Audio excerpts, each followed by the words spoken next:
A proposal that would bring more than 200 wind turbines to the Horse Heaven Hills area of Benton County is nearing a final decision. Thanks for joining us. I'm Alyssa Warner.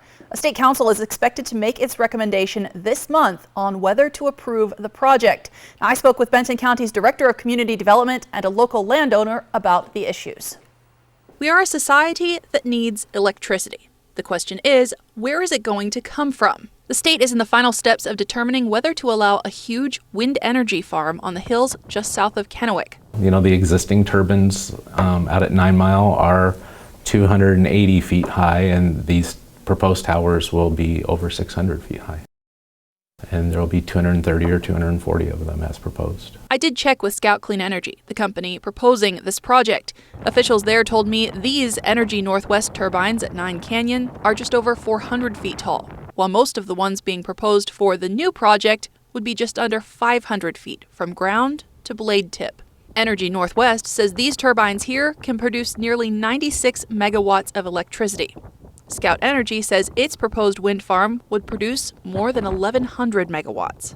The proposal has faced significant opposition. It's not wanted and it's not needed. Benton County officials even wrote a formal resolution arguing against approval. We did make an argument with the FSEC Council about our long-term commercially significant ag land designations, trying to bring in an industrial project with an encompassing boundary of 72,000 acres into that area.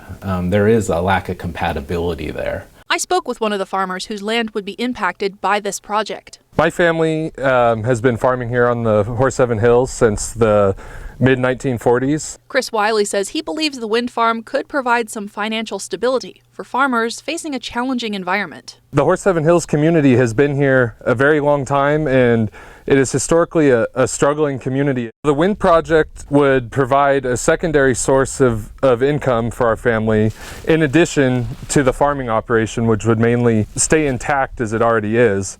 That's a huge deal in the Horse Heaven Hills because of how dry our climate is. Getting a secondary source of income will help stabilize our farm economy and help us sustain our practices from year to year to ensure that we can survive bad market years and bad environmental years on the farm. Is it worth the community impact? That's been the debate for years now.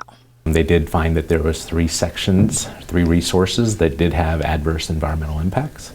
That was cultural, recreational, and visual resources. The big thing to keep in mind is that there's a cost to any sort of development, and a prime example of that is the Tri-Cities community itself, which has doubled in population in the last 20 years.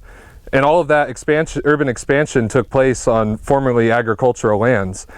The big difference between this project and some of the other urbanization type projects in the Tri-Cities is that we will still be farming the land. Scout Clean Energy first filed its proposal with the state back in 2021. Since then, it has made changes to address concerns about the environmental impact of the project. The governor will have the final say on whether those changes were enough. We've certainly gave them a lot of food for thought during the process, for sure.